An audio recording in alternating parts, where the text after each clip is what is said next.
Social media पर channel Mahalakshmi की ओर से सुबह सुबह आपके पास खराब खबर के साथ कैसे हैं दिन भी चैनल महालक्ष्मी कैसा करता है, शुरुआत ही सुबह दिन की खराब करता है। सादर जैनत कहानी को पूरी करते हैं। आज जो हम बता रहे हैं आपको दो ऐसे किस्से पीछे जैन लिखाने में भी लगता है कि इनके पीछे लिखा क्यों गया है। और ये आपको बता रहे हैं जब ना, तब तक ये हिंदुस्तान के भारत के सारे अखबारों में छप गई खबरें वह आपको बता रहे हैं। दो ऐसी शर्मसार करने वाली, कहते जैनों की समाज की कलंकित क्यों दिखा रहे हो, पर इसलिए बता रहे हैं पूरी दुनिया जान चुकी है, पर हम कुएं में बैठे मेंढक की तरह बस समझते हैं कि यहाँ नहीं आया, बस छुपे रहो। समाज में क्या हो रहा है जागते रहो। कम से कम ऐसे कलंकितों को काले चेहरे करके बाहर निकाल के कर देना चाहिए, पीछे से जैन को मिटा देना चाहिए। उदयपुर के ओम प्रकाश जैन है ये, विश्वास नहीं होता। लड़कियां लाते हैं बड़े बड़े शहरों से, दिल्ली, कलकत्ता, मुंबई, पता नहीं कहाँ से। जिस दिन की घटना है, उदयपुर के अंदर एक विला है, उसके अंदर ये का धंधा चलाते हैं। कभी सोच सकती हो कि कोई जैन ऐसा गंदा काम कर सकता है? किसने शिकायत करी? क्योंकि हमारी पुलिस तभी काम करती है जब किसी की शिकायत मिल जाती है। शिकायत हुई कि जी विला में वहाँ पर झील के पास एक बहुत गंदा काम हो रहा है। डीसीपी को मालूम चला, उसने एक पुलिस वाले को पार्टी बनाकर भेज दिया उस दलाल के पास। दलाली कह गया उसे। दलाल ने सौदा तय किया और लड़कियों की फोटो दिखाई और कह दिया इससे सेट हो गए, चलो ये ठीक है। दोनों को एक कमरे में भेज दिया। जैसे ही कमरे में भेजा, मतलब पुलिस को खबर मिल गई और पुलिस ने उसने बटन दबा के पुलिस को बुला लिया। रंगे हाथों पकड़े गए। उस विला के अलग कमरे से अलग अलग लड़कियां मिली, आपत्तिजनक तस्वीरें मिली, आपत्तिजनक कपड़ों में मिली। उन लड़कियों को क्या कहें हम? कोई मजबूरी में करता है, कोई किस कारण से करता है, और बड़े शहरों में तो कहते हैं एक फैशन के रूप में करता है, पर एक जैन करता है, इससे बड़ा तमाचा समाज के गाल पर नहीं लगता। और ये आपको अब दिखा रहे हैं जब वहाँ के सारे बड़े अखबारों में, विदेश के पूरे अखबारों में सब जान चुके हैं।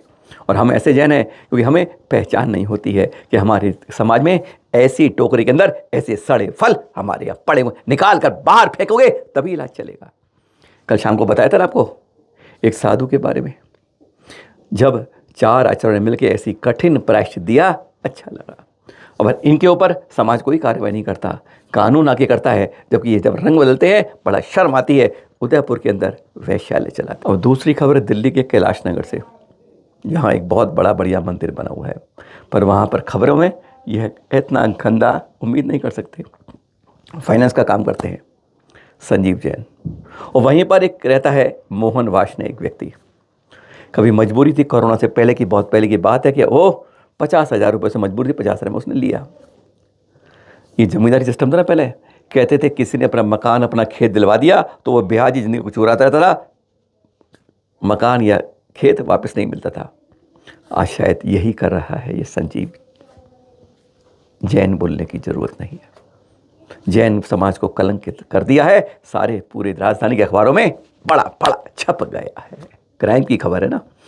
हाँ, 50,000 रुपये लिया कई साल पहले, कोरोना आया, हालत टूट गई, काम खराब हो गया। उसका कहना है कि वो पैसे देता रहा और आज 50,000 कर्ज बना के, ब्याज बना के 8 लाख पहुंच गया। कल्पना कर सकते हो? कभी नहीं कर सकते कि 50 ब्याज लगे 8 लाख, हालत ख़राब हो गई। उसके बाद अब कोई इलाज नहीं बचा, उसने मृत्यु को गले लगा लिया। एक जैन है, ऐसा पापी निकल जाएगा। अरे सारे समाज को कलंकित करते करते पता नहीं किस वहम में जाके, किस नरक में या निगोद में जाएगा। सुनोगे जरा आप ये मोहन वासने का, कहते हैं मृत्यु मिलाने से पहले उसने क्या कहा था, एक प्रमाण छोड़ दिया था। ऐसे उसने 2 या 3 वीडियो अपने उसमें जारी किए थे। सुन लीजिए एक जाने से पहले इस दूसरी खबर के अंदर। मेरी मौत का जिम्मेदार सिर्फ और सिर्फ संजीव जैन, गली नंबर 4 का फाइनेंसर, जिसका फ़ोन नंबर 9212629148 ये है। इसने मुझे 2014 में मैंने इससे तकरीबन 50,000 रुपये फाइनेंस पे लिए थे, लेकिन जिस काम के लिए लिए थे वो मेरा काम नहीं हो पाया और मेरे पैसे फंस गए।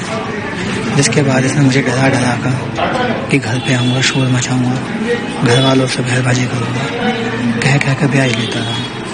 अब ये पैसे इसने बढ़ा कर तकरीबन 10 लाख की रकम कर दी है।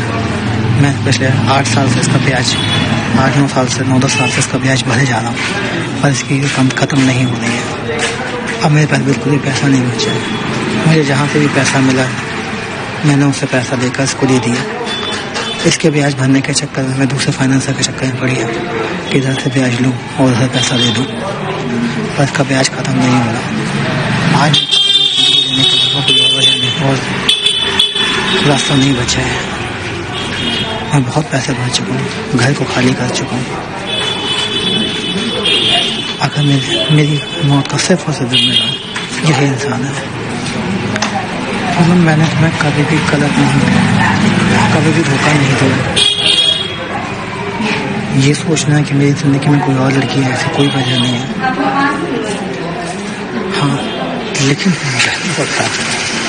नहीं बता पाया कि क्या गलती हुई मेरे साथ और क्या हो रहा है। शायद आज भी नहीं बता पाऊंगा। मेरे जाने के बाद ये वीडियो देखोगे। इस खबर से हमें ये शर्म आती है कि इंसान में ये पैदा हो गए हैं और कहते हैं त्रियंच डॉग की जात में कैसे पहन गए हैं। देख रहे हो ये अभी आचार्य मयंक सागर जी कोल्हापुर से चले थे, आते आते कोपरगांव पहुंचे थे और वहां से मानतुंगी जा रहे थे। 4-5 दिन से देख रहे हो ये से बोलो डॉगी बोलो, कुत्ता बोलो, कुछ भी बोलो आप, श्वान बोलो, कुछ भी बोलो आप, बिहार में साथ चल रहा है पिछले 5 दिन से।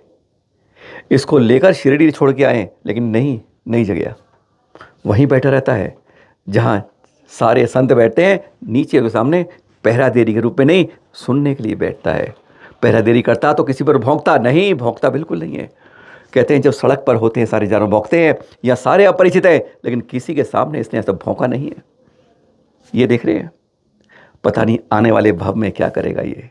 कोई अच्छा जीव बनेगा, अच्छा भाव पाएगा। और एक हमारे हैं जिन्होंने जहन्नम पर थप्पा लगा दिया, अरे कहाँ जाएंगे, निगोद से दोबारा निकल भी पाएंगे नहीं पाएंगे।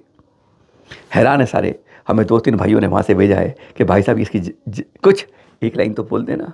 पर आप देख रहे हैं कि किस तरीके से यह है, कैसी विहार में साथ, जहाँ बैठे वहीं साथ, और साथ में चर्या में बार बार मुँह नहीं मारता, बार बार फेंकते रहो, नहीं खाता है। यही है, कहते हैं ये पहचान होती है कि अगला भव कहाँ जाता है। अब दृश्य दिखाते हैं आपको रविवार के कुंडलपुर से, बड़े बाबा के दरबार से, जहाँ पर छोटे बाबा आचार्य समय सागर जी ने दीक्षाएं दी।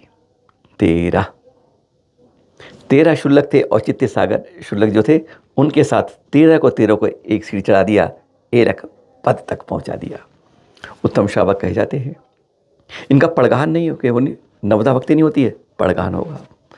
पहले 2 वस्त्र थे, लंगोट था और ऊपर दुपट्टा था। अब दुपट्टा नहीं होगा, अब सिर्फ लंगोट रहेगी।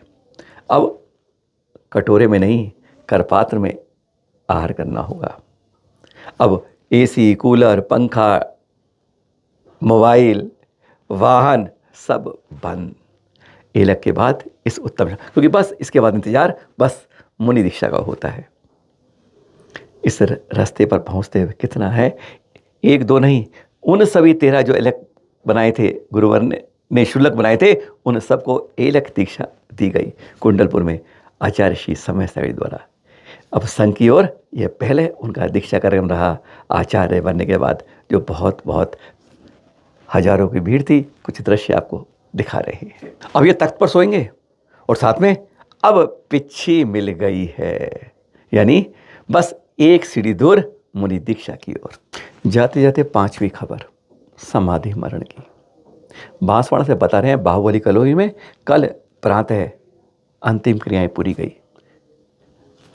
आचार्य विराग सागर जी ना, उनकी सुशिष्या आरिका विखाम्य श्री की शिष्या विश्रेया श्री की परसों वही शाम लगभग 7:20 पर चारों प्रकार के आहार के त्याग के बाद समाधि हुई और कल अंतिम क्रियाएं की गई। चैनल महालक्ष्मी व सांध्या महालक्ष्मी हार्दिक विनयांजलि अर्पित करता है।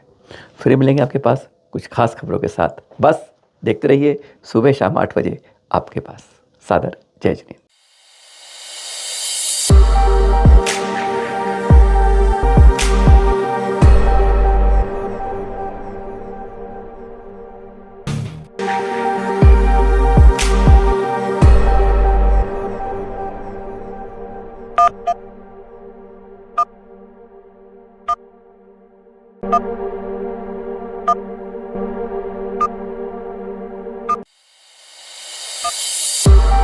है।